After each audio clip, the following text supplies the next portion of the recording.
guys, welcome to the Being Beautifully Honest podcast and channel. Thanks for being here, being subbed. If you're not, hit the button, and if you're listening on YouTube, hit the like. It's like walking in the room and hitting that light switch. Let's brighten up the place and get into the politics and BS. Donald Trump is just a flat-out racist. Let's just call it what it is.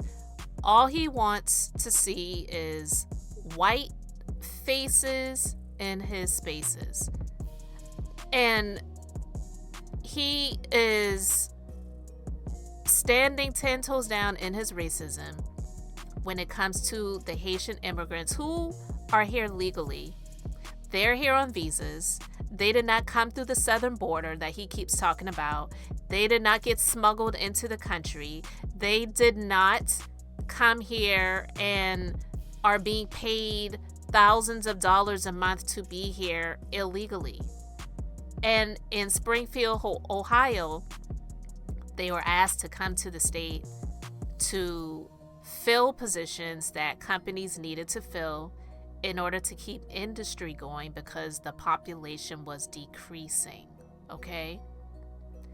But he continues to say the most horrific things when it comes to these people. And even people like Kodak Black, who was pardoned by Donald Trump, which was just a political gesture in the first place. It had nothing to do with Donald Trump liking him or even knowing who he was for that matter, who is Haitian. He's even come out to speak, albeit incoherently, but basically saying that he wasn't here for the stuff that Donald Trump had to say about the Haitian immigrants. But Donald Trump doesn't care. He's going to racism his way all through this race, okay? And so he was at another rally and he was just saying the most despicable things about these people. And he wants to sit and blame Democrats for these alleged attempts on his life, if that is indeed what it has been. Everything that he says that comes out of his mouth that is so flagrantly foul, he wants to blame other people for the actions that some lunatics are committing against him, when he is the lunatic that continues to sit and say these despicable things about people that don't look like him, that come from what he said was shithole countries. Remember that? Yeah, that's what he said when he was in office.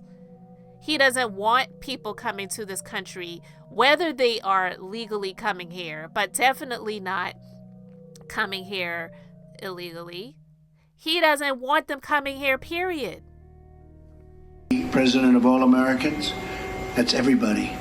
And whether you vote for me or you don't vote for me, I really want to be your greatest champion, and I will be your champion, whether you vote for me or not. I'm running to represent Haitian Americans and African Americans and Asian Americans and everyone who lawfully resides in our borders. That was September before the election. I'm running to represent Haitian Americans. That was September before the election, September 2016. By the following June, the New York Times reports that the president was making disparaging remarks about Haitians who were issued visas to visit the United States, reportedly saying to a room of his senior officials that Haitians, quote, all have AIDS. Now, the White House vehemently denied the president said that at the time of that report. But tonight, the Washington Post was first to report that at a meeting in front of a number of lawmakers today in the Oval Office, the president again decided to expound on his feelings about Haiti and Haitians, calling Haiti a, quote, bleep hole country and asking, quote, why do we need more Haitians? Take them out. According to new reporting from Casey Hunt and Frank Thorpe at NBC News tonight, at that point, somebody else in the room responded, because if you do take them out, it will be obvious why.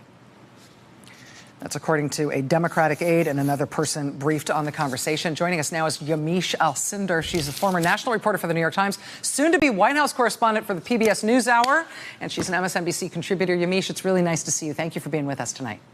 Thanks for having me. So I've been following your Twitter feed as you have been reporting on this tonight. You said you spoke with Haiti's ambassador to the United States after these remarks from the president were reported. Can you tell us about what the ambassador conveyed to you? The ambassador conveyed to me several things, one being that the Haitian government has actually formally summoned a U.S. official to come before the Haitian government to explain what President Trump meant by these comments. Now, they didn't do this when President Trump made the comments about Haitians and AIDS. They tried to kind of let that go because they're in some ways trying to get at this TPS issue and trying to have good relations with the United States. But essentially, he said, you know what, this is the time where we really need to understand how this president thinks and why he said these things. He also told me that the president and the Haitian government essentially condemns these statements. He said that Haiti's relationship and Haitians' relationship with the United States go back as far as the founding of this country. There's actually a monument in Savannah, Georgia, dedicated to Haitian American soldiers, Haitian soldiers that came over to the United States to fight alongside other soldiers for the Revolutionary War. So essentially, Haitians are feeling very, very upset about this, and the Haitian government is taking formal steps to let President Trump know that they are upset. And in terms of that important point that you raised, that Haiti and its government did not raise these kinds of concerns, did not demand that the U.S. government explain the president's behavior. That didn't happen after this December reporting about the president previously having made prejudicial comments about Haitians all having AIDS. They now are expressing themselves, as you just described, with anger and dismay at what the president said. Now, is it your sense that the Haitian government didn't believe that the president had made those earlier remarks? Obviously, the White House had some vehement denials that he had made those comments about Haiti and AIDS when they were first reported in the New York Times back in December.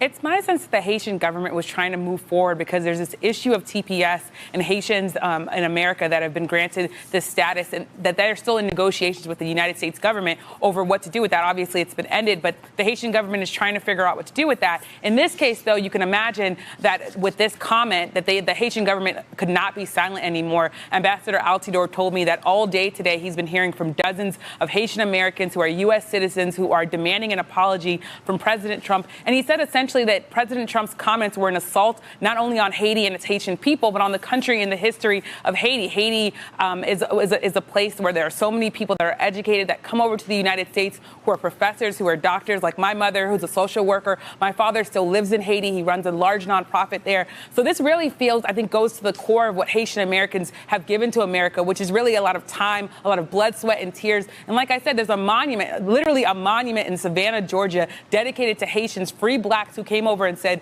that we want Americans to be able to be free from Britain. So there's this idea that Haiti's relationship just dates back so far. And there are some people, I should tell you, frankly, not the ambassador himself, but other people who have told me that they feel as though President Trump was hinting at ethnic cleansing. There's this idea that he sees Norwegians and he sees them essentially as white people who should come over and that they are more valuable than Haitians who, of course, are African American, who are black. Yamiche Alcindor, former national reporter for the New York Times, soon to be White House correspondent at PBS NewsHour. Really appreciate your time tonight, Yamiche. I know you're actively reporting out this story. I appreciate you being here to talk to us about it. These guys actually want these people in our country. It's not even believable. Working with left-wing nonprofits to inundate Pennsylvania communities, changing the character of small towns and villages all over our country and changing them forever. They will never be the same. They will never be. Do you think Springfield will ever be the same? I don't think. The fact is, and I'll say it now, you have to get them the hell out. You have to get them out. I'm sorry. To get them out. Can't have it. Can't have it. They've destroyed it.